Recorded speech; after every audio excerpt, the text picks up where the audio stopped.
Hi everyone, and welcome to this episode of the B2B Club. My name is Lucy Heavens and I am VP of Marketing at Hakodo. So on today's episode, we are going to be focusing on how B2B marketplaces can build a content strategy to drive sales and build a brand. So a recent report from industry analyst Digital Commerce 360 states that B2B marketplaces are growing super fast and shaping the future of B2B e-commerce.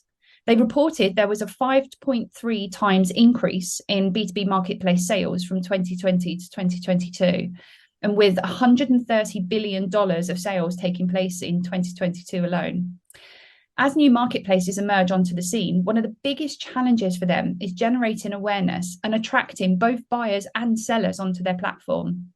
So with that in mind, today, we're going to take a look at how marketplaces can construct and implement a content strategy to address these problems and start generating traction on their platform. We're going to cover as many bases as possible, including why content is king, as well as looking at the types of content that work best for marketplaces and some examples of who's doing it well. So today I am delighted to welcome back marketing expert Colin Lewis, who is a speaker and a consultant with over 25 years of experience in both B2B and B2C. So last time Colin and I spoke, we had a little chat about marketing strategies, but as Colin has considerable marketplace expertise and has recently published a 48,000 word marketplace best practice guide, I've invited him back to talk specifically about content for marketplaces. So Colin, welcome back. Always a pleasure to have you on another episode. Can you tell us a bit about this marketplace best practice guide? It sounds like a really super interesting piece of work. Well, first of all, thank you for having me back. It's always fun to have a chat, Lucy. I wrote a marketplace best practice guide on the back actually of a previous piece of work I'd done where I had written about e-commerce best practice. And of course, one arm of e-commerce is marketplaces. And it was amongst the most challenging things that I've written, partly because the question is, where do you start? Because with marketplaces, there's a couple of elements. First of all, there's the behemoth, which everybody knows, which is Amazon, which is seen as a marketplace, but actually is only 60% of marketplace. Then there's the really big stuff in e-commerce, which is what's happening in China. And with the likes of Alibaba and their brands such as Tmall, and there's also JD and various others. And is how do you explain this idea? How do you then get people to understand the starting of the flywheel, which meshes buyers with suppliers? And then how do you actually then, if you want to set up a marketplace, how do you make them successful? And it's a very, very challenging thing to talk about because many people don't really understand marketplaces, which I think is a very good jumping off point to kind of talk about content. Yeah, absolutely. And in fact, let's cover that now then. I mean, I was going to kind of launch into the kind of content strategy, but I think you're right. Let's have a look at kind of how marketplaces are different, and then we can sort of apply and talk about applying a content strategy to that. So the interesting thing about marketplaces, and you just kind of alluded to it there, is the fact that so the marketplace is the platform for buyers and sellers to connect. So for the marketplace and their marketing strategy or their content strategy, they're marketing to two types of audiences there, right? They've got the sellers that they're trying to get onto the platform, and then they've got the buyers they're trying to get on the platform, both with quite different needs. Mm-hmm. Well, by the way, you were right, Lucy. In the first place, I actually did a long time ago try to set up a B2B marketplace. And I was working there for 3 years, and we were venture capital funded. So if any of your audience is trying to do that as well, what I would say is I feel your pain. So let's just kind of go back to ground zero. What are we trying to do? What is a marketplace? A marketplace is a sort of mechanism to aggregate demand and aggregate supply.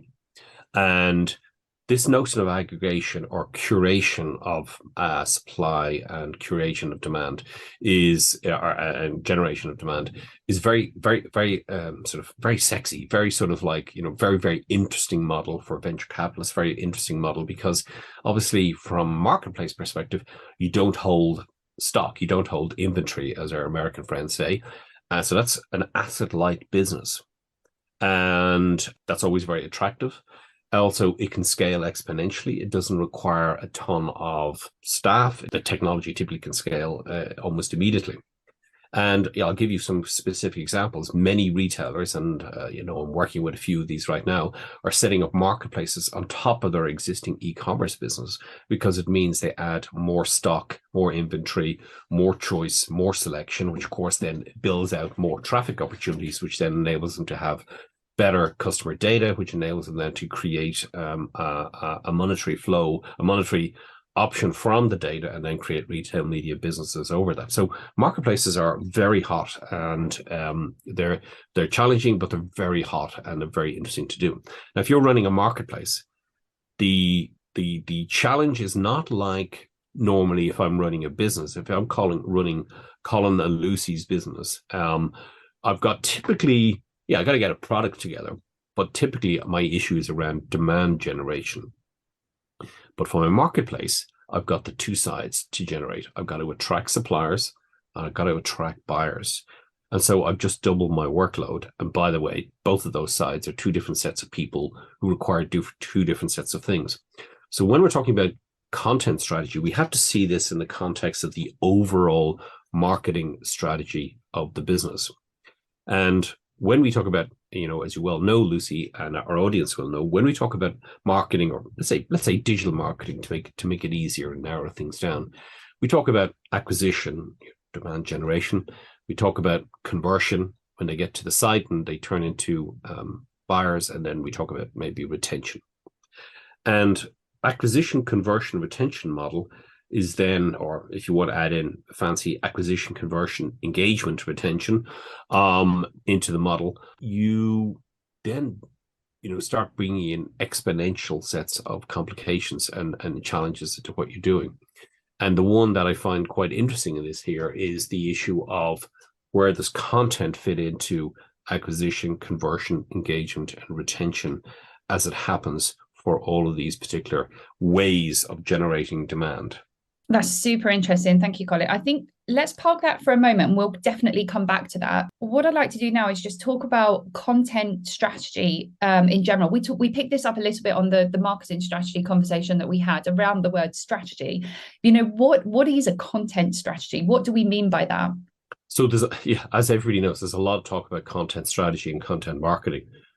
But if you've listened to the podcast where we talk about strategy, what you'll realize is content is part of an activation capability. We already have to have decided, diagnosed our market, created our objectives, worked on our positioning, and so on.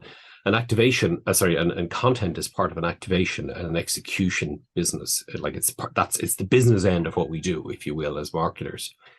And so what is content? Content is the use of words, say blog post or whatever, words on that are used, say, on a podcast like what we're doing here, video, reports, best practices, anything like that involves something that I have to engage with and consume. And remember, they are part of a choice that we made around the activation things that we wish to do. You could equally go and say, where, do I want to do AdWords? Do I want to do Facebook advertising? They're all part of an activation strategy. But as we shall see, content, segues into almost everything we're doing channel-wise in the world of B2B. Yeah, interesting. And I mean, one phrase I keep hearing all the time, or we have been saying this for years, but is the whole phrase of content is king. Why is that? Why is this content so important? Well, I must say I've scratched my head about that over the years as well, going, why is content king? Because it's which bit of content are we referring to? I was reminded of this yesterday. I was looking at Paramount Pictures, who've decided to, I think, sponsor Formula One or something like that. And everybody knows I'm a big motorsport fan. So that's the sort of thing that would catch my eye. And their tagline is great content or some crazy thing like that. And you're like, well, hold on a second, you make pictures, you make movies, so you don't have to call those content. Yeah, they're movies and it's entertainment. So this is kind of why people get confused with the phrase content is king, because we actually call everything content, from movies made by Paramount to stuff on Netflix to a download of an ebook talking about things you need to do in 2023. So this is where the confusion is. And for our audience here, what I would say is it's much better to go and think in terms of do I need to do to target my buyers and suppliers to activate them? One of which may be to generate great content. And then within that idea of great content, it's a mixture of words that I might use, videos I may create, or other pieces of activation. Now, why we say content is king is just it's a sort of like a sort of a riposte to the world of advertising, whereas advertising is not seen as content; it's seen as something that's kind of call to action and buy now sort of thing. Whereas content is that point in the funnel where we move from awareness to sort of engagement. So that's why people say it, but I think it's a little bit. I wouldn't be kind of using it as a professional marketer. When I hear content is king, I'm like, yeah, whatever. Let's get into the detail here. Yeah, absolutely. I totally agree. It's literally just a way of attracting. It's the peacock's feathers, isn't it, really? It's a way of attracting somebody to you or to your company or to whatever it is you're buying or selling. So let's go back to what we were talking about, and that marketplace, that kind of complex marketplace model of the buyers and the sellers, and the marketplace having to market their own kind of marketplace platform as well. But who are we creating content for? Like, who are the marketplaces creating content for exactly? As I touched on earlier, the challenge for people working in marketplaces, you've got two completely different sets of audiences, if you will. And so your supplier audience and your sort of buyer audience. And your supplier audience are their own market segment, if you want to use, our customer segment, if you want to use marketing speak, and who have a different set of needs, different set of wants, and also a different set of understanding to the folks who you want to take out their checkbook or their credit card, I should say, and start buying stuff on your marketplace. And so you've got to have two different heads on. So arguably, you have to have a supplier mindset and understand the different types of segments of or audience of the suppliers that you need to go after. And then you've got a completely different thing that you need to think about in terms of audiences on the buyer side, and the people who you want to whip out their credit cards for. And the example I'll use here is a company, a marketplace, which I find very intriguing because it's such a simple and excellent idea. And they're called Faire, Faire. And they're a B2B marketplace. And what they do is map buyers and suppliers together, surprise.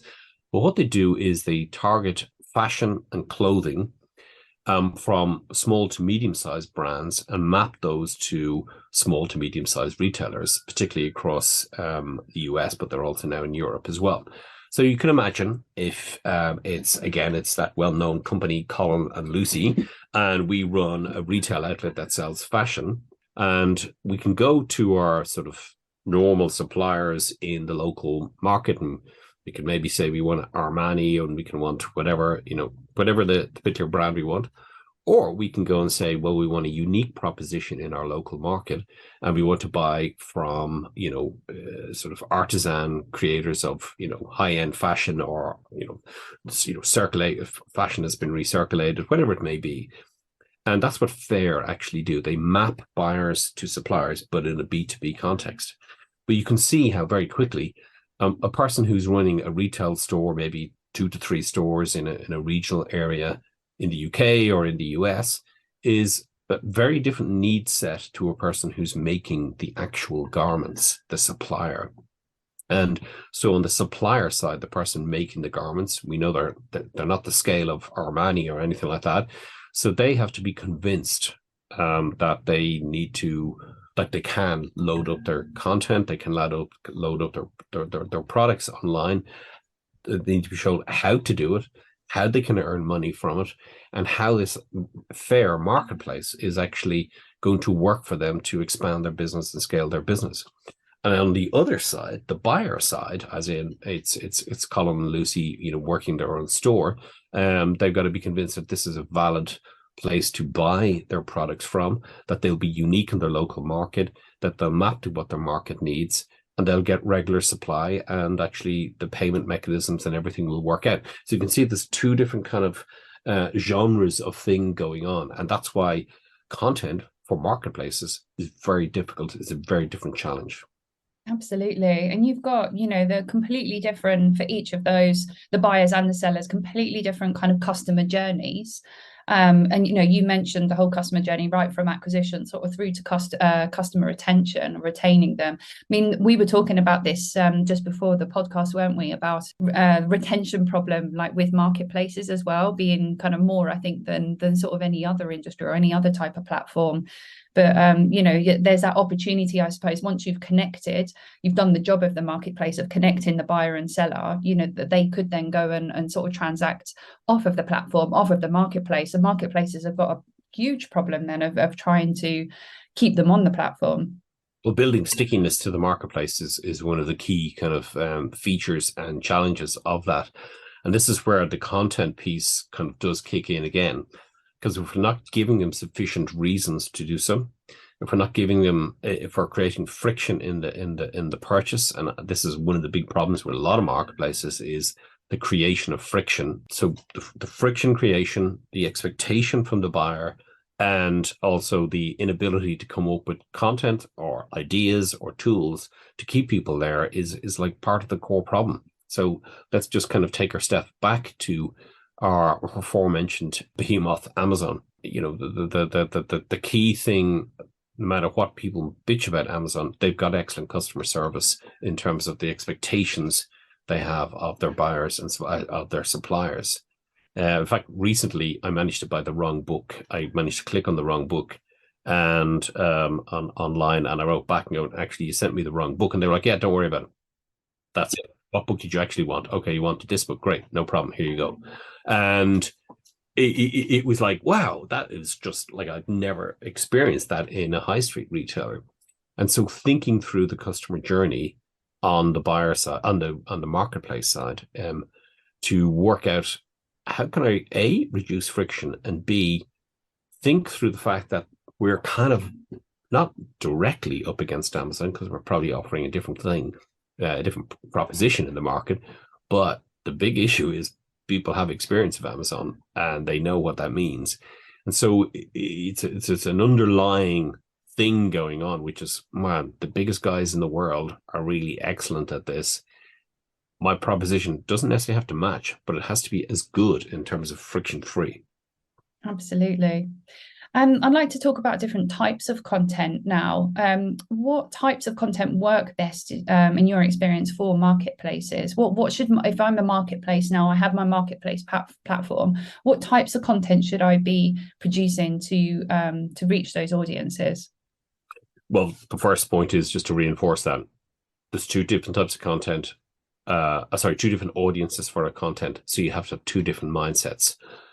Normally, when I talk to people, we just require one mindset and it's quite straightforward. Okay, but in this case, we need two different mindsets. So with that in mind, what we need to do is look at, say, let's start with the supplier side, where we need to start getting inventory online. We need to get stock. We need to get lots of supply first. How do we do that? Well, what we've got to do is think through what are their pain points, what are the reasons they would want to do it, how would they need to be convinced, and so on. Now, there we're back into the normal acquisition conversion funnel thinking. And let's just create a very simple funnel, because we're talking on a podcast that we can all follow, which is sort of an acquisition, developing awareness and acquiring the customer, a sort of like an engagement piece where we can kind of, where they're kind of sniffing around and having a look at something, and then conversion, where we're turning them into a customer. So a very, very simple thing. Top of funnel, middle of funnel, bottom of funnel is another way to go call that. So we're talking about the suppliers. And if we create, say, a simple 3-stage conversion funnel, which is very simplistic, I appreciate, but it's going to illustrate what we need to do. At the awareness side, at the acquisition phase, we're trying to convince people what it's all about, why the marketplace is good, how to work with marketplaces, how does it actually all work. So you can then map your content to that. However, if people know a little bit about marketplaces and you want to talk to them to get more engagement, to get more to get them in tune to what you're talking about, you need to be thinking in terms of the unique aspects of what you're doing, and map it directly to what their particular needs are as much as possible. Now, then I'm going to split things out a little bit more for you. Ultimately, my frame I use when it talks to content is what you want is credible content that can deliver high traffic, which is acquisition, and then ideally that people share. And there's a particularly really good company who I know who work in the messaging business, and they build out an excellent content marketing strategy.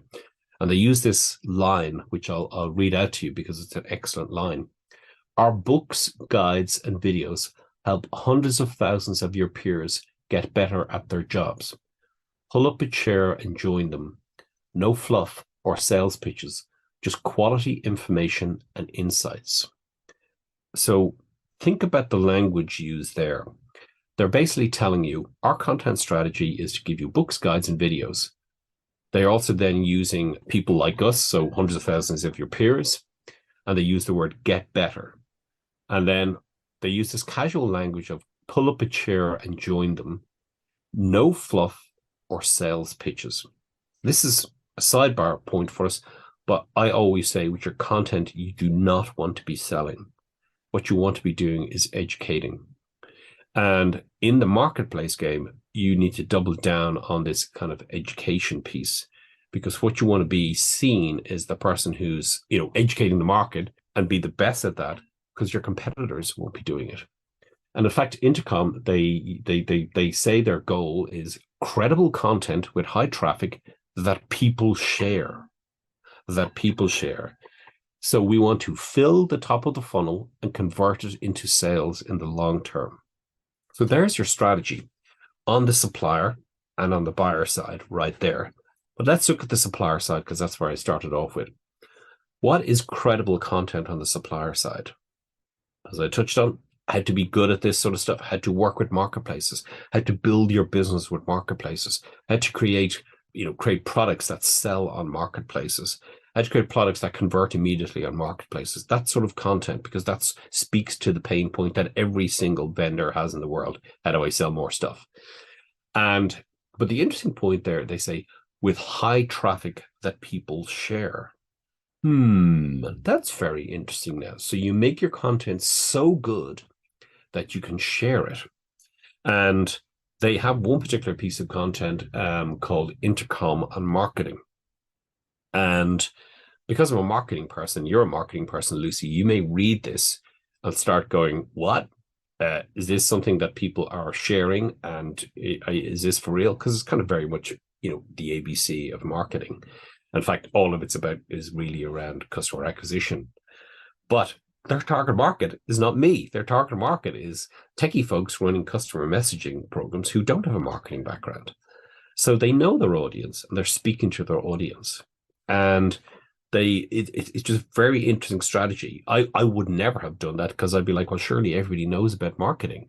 And every time I go and make this decision or choice of saying, oh, well, everybody knows about that, I've been proven wrong 100% of the time. So one of the points I would say, just to wrap up on this credible content piece, is you need to be humble. You need to be aware that your map and view of the world is not what anybody else's is. You're living in this world of marketplaces and the milieu, and you're surrounded by it all the time. Whereas your target audiences on the buyer and supplier side barely even think about it. They just see it as a means to get more sales. So that's why you need to kind of really get yourself out of your own head and think in terms of what the audience wants. I love that. That's a really great, and I love the be humble. I've got a story to share actually, just quickly on that. They're not a marketplace, but one of my favorite kind of content producers is actually a company called HubSpot, which a lot of people might know or have heard of. But I've been in marketing for a long time, and back in the day, the CRM systems was very much limited to the two biggies. You got your Microsoft Dynamics or Salesforce. It was pretty much one of those two. But what was really interesting was, throughout my career, having sort of bounced between those two CRM systems at the companies I was working with, there was this one company that was putting content in front of me, marketing content, quite basic. They had such a fantastic way of explaining, very, very, like you used the word humble. I love that. Very yeah, very, very kind of straightforward and simple. And I started sharing it with my marketing teams as I was building teams out. If they want to know a little bit more about, kind of SEO from a basic level, or, whatever it might be, content, even what types of content should we be creating? How do we do social media? All of those things. Most of the time, I would point them to a piece of content from HubSpot because it was fantastic. And then the day finally came when I was with a company where we decided we were going to have a look at CRM systems. And suddenly I realized that, I had these three in my head. It was either going to be Microsoft Dynamics, Salesforce, or HubSpot. My goodness, let's have a look at this company. I love them. They've been, marketing me for years, producing really great content, adding value to my, to my job every day. So we looked at that platform and decided to implement that in the end. But I think that's a really great success story. Lucy, I'll reframe that for our audience, or I'll come back a different angle of attack, because how Lucy described it there, you'll see what this company did was do what I call give away their best stuff. I love that. Yeah. They didn't charge it. There was no gatedness. There was no nothing. It was just like giving away our best stuff. So that's part of this kind of awareness content piece. It requires a long-term commitment. It requires a little bit of thinking and requires a commitment to your audience, if you will. And so they moved the free line. They gave away their best stuff. That is counterintuitive for so many people. They can't get their head around. But the more I embrace that over the years, and I've got one particular case study between 2016 and 2019, where I worked in a company that was very long sales cycle, long B2B sales cycle, very high ticket price. And we followed a strategy not dissimilar to what I mentioned on Intercom, and I mentioned, you've just mentioned on HubSpot. And we doubled the turnover in 3 years. And one contributing factor was this commitment to creating content that's better than if they went to a $2,500 conference. That was our motto. I would say if you looked at any of our material, it was literally best in class. Yeah. And I wrote a lot of it myself. And I literally would spend months crafting the best material in the world to make sure that and there was no sales pitch. We barely mentioned the company. Yeah. Oh, and this is a really nice segue, actually, into the next point that I'd like to talk about, which is budget. And I'm sure, there's a lot of companies that are listening, and a lot of people, marketers that are listening, that are thinking, I've got a small team, I've got a small budget, I don't have the budget to be creating all of these super sexy videos or case studies or, whatever it might be. How can we produce good content on a smaller budget, or if we're just kind of starting off? So the first thing I would say is don't do videos. I'll put a caveat on that, okay? Don't do videos if you haven't done them before, because videos are a funny thing because there's a lot more to them than meets the eye. Maybe your brand is the sort of brand that you can do a live stream thing using your iPhone, but mostly you need editing, you need a storyline, you need a story arc, and you need a beginning, middle, and end. They're very hard to do on video. Also, the person talking to video needs to sort of be able to present. Kind of like news reading looks very simple till you actually have to do it yourself.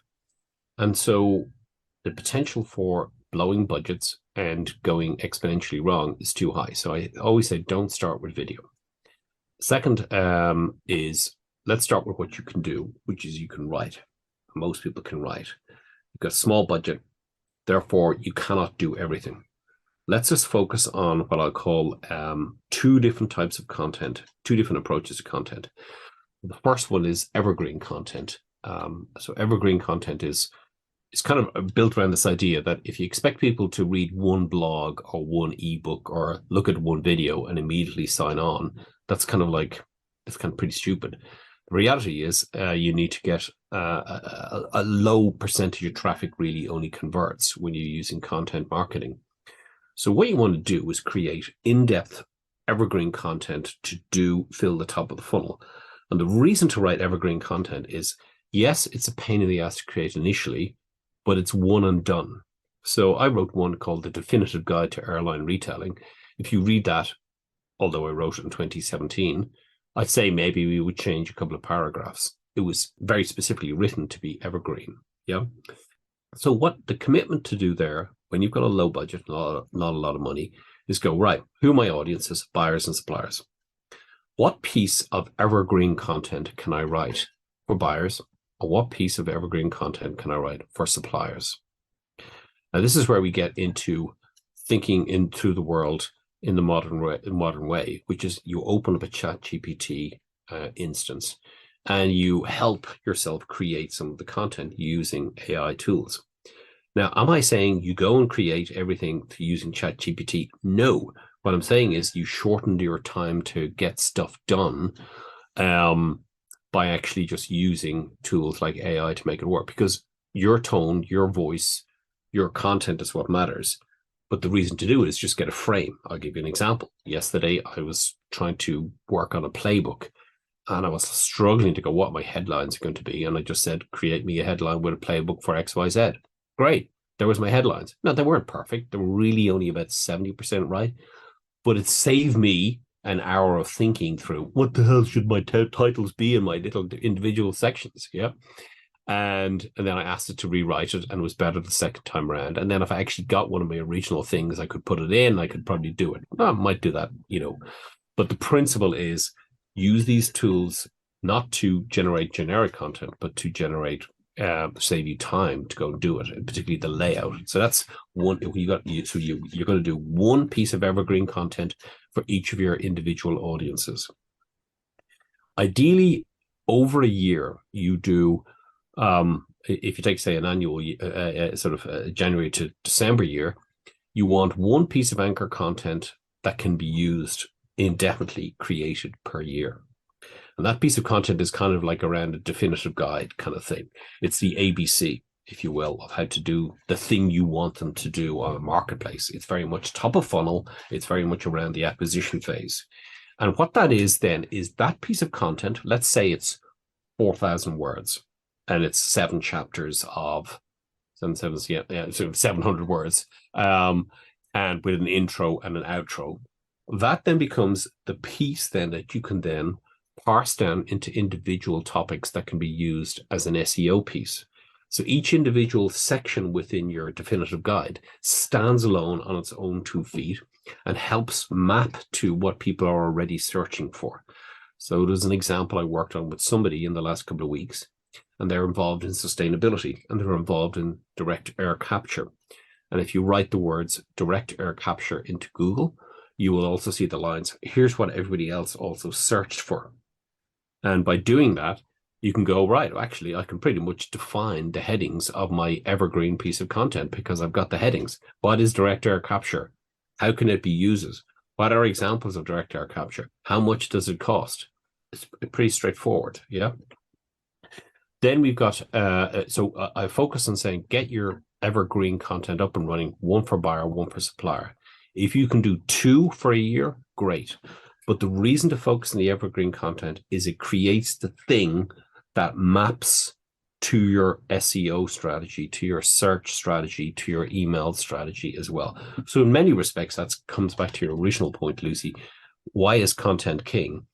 It's king, not for the kind of flaky reasons people talk about. It's king because it enables you to create all these other things. It enables you to create an acquisition strategy, an SEO strategy, and so on.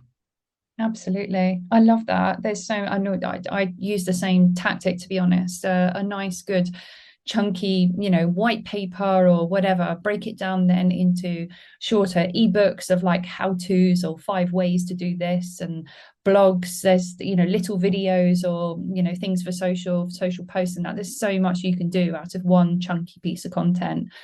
The other tactic I use actually is quite interesting, but webinars. So webinars used to be, I think pre-COVID, used to be really nice kind of lead generation tools. Now they're not so much. There's so many webinars going on, but I use them more as content generation tools. So we would have a webinar, a nice 45-minute discussion, kind of, pretty much like what we're doing now, podcast or whatever. But then you've got 45 minutes or an hour of really, really fantastic content that you can then write a paper out of, or write a blog series, or produce as a nice infographic with 5 points on how to do this. But, the chunky pieces are key, I think. Chunky piece is key because it actually becomes the sort of anchor tenant for what you're trying to do. It also forces you to think. Now, I like webinars for different reasons. As you say, they're no longer as attractive. But if we take, say, our core anchor content, our evergreen content, from that, then you can spawn all these other things. So you can spawn, as I say, content for your SEO, but also your webinars. Now, the reason to do webinars are two reasons. Now, one is they act actually, funnily enough, as a forcing function to get your act together to go and create content. Otherwise, you won't have a deadline. And, I'm a person who's written maybe 300,000 or 400,000 words in the last kind of 5 years, and I don't do anything without a deadline. I pretty much have to have a gun to my head that with the trigger ready kind of thing, because otherwise I won't do it. So the reason to do webinars is to get your act together. Okay, number one. So that's a subset of the reality. With the webinars, they act as a top of funnel brand awareness. What you'll find with webinars, it's not like you're going to get 1,000 people hanging on your every word. No. What it is it's a piece of content for them to engage with, to build both awareness and engagement. So it's a top of funnel and middle of funnel capability. But the one key tip, the top tip I have for you here is, if you're going to do it, don't be flaky and have one every now and then. You commit, and you commit it to a certain day. So if it's going to be the last Wednesday of the month, do it the last Wednesday of the month. If it's going to be every second Wednesday or every second Friday, do it every second Friday and commit to it. Excuse me. It's not just like it's not like saying, I'm going to go to the gym tonight, Lucy, so therefore I'll be fit. Well, no, it doesn't kind of work like that. It's the commitment and consistency is what matters when it comes to webinars. Absolutely. I agree. Last question for you before we wrap up. So who's doing it well in your eyes? Is there a marketplace or not a marketplace? What kind of B2B firms are doing the kind of the content strategy well? Well, many of them are doing it quite well because people have got their act together. I'm going to start on the negative bit and then the positive bit. Okay. One of the things that's happening is people are gating the content too much. So they're looking for, my mother's maiden name, my bank account details, and all the rest of it. You don't want to do that.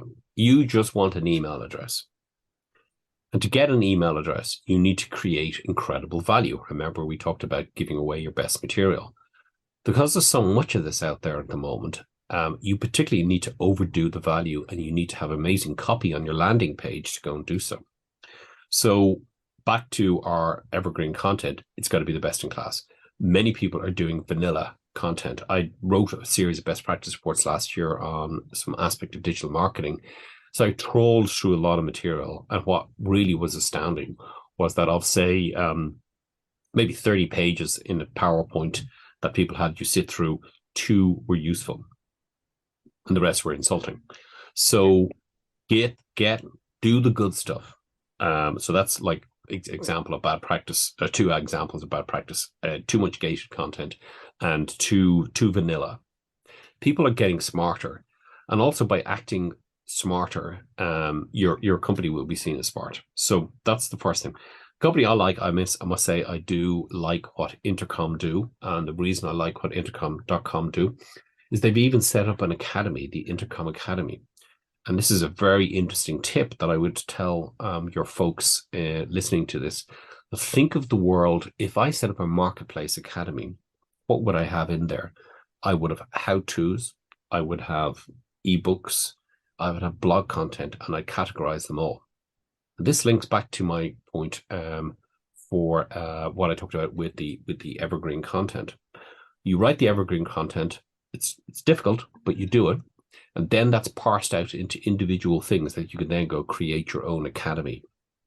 And all that really is a section on the website where you can kind of engage with them, with your individual one. And what happens with the, what's interesting on the Intercom one, they call it Learn and Connect. And under the heading of Learn and Connect, they've got blog posts and podcasts, books and webinars, and the academy. But when you look at the academy, it's linking directly to the books and webinars and the blog posts and the podcast. It's just created a slightly different hierarchy so people can go down into it. So you can see how your content then becomes rinse, repeat, recycle the whole time.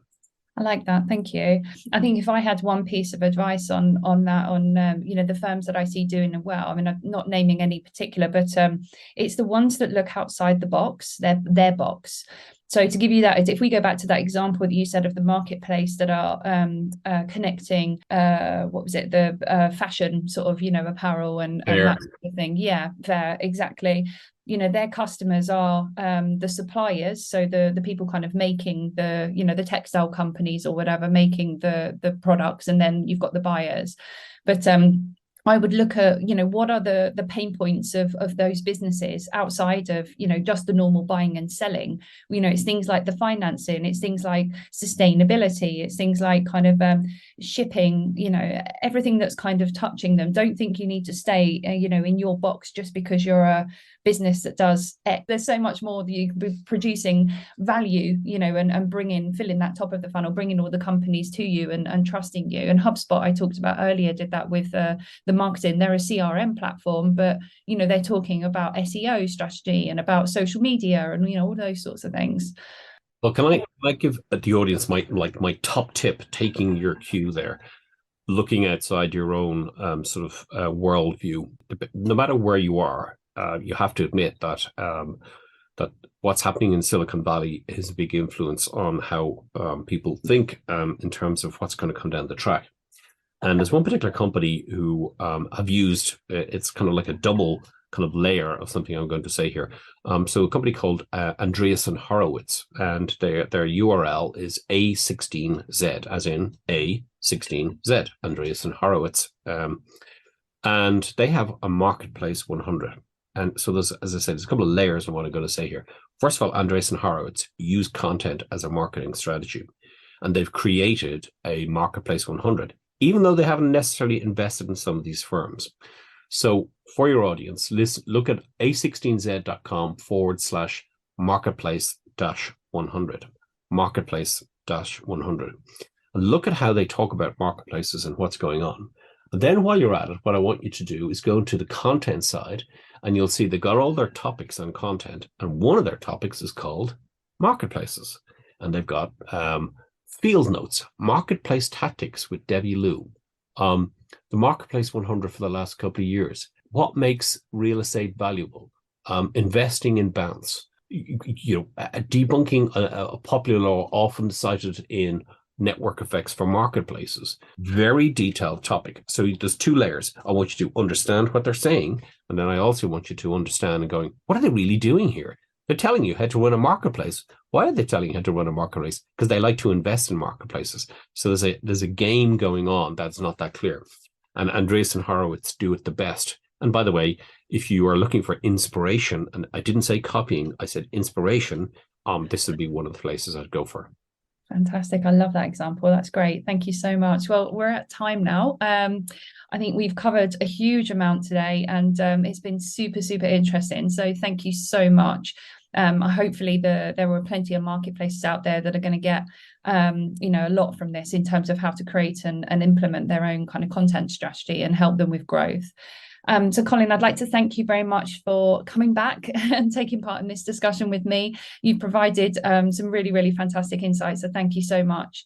I'd also like to thank everybody for tuning in to another episode of the B2B Club. We really hope that you enjoyed it and you found the discussions useful. Please don't forget to like and subscribe to the podcast, and we hope to see you soon on the next episode. Thanks very much. Bye.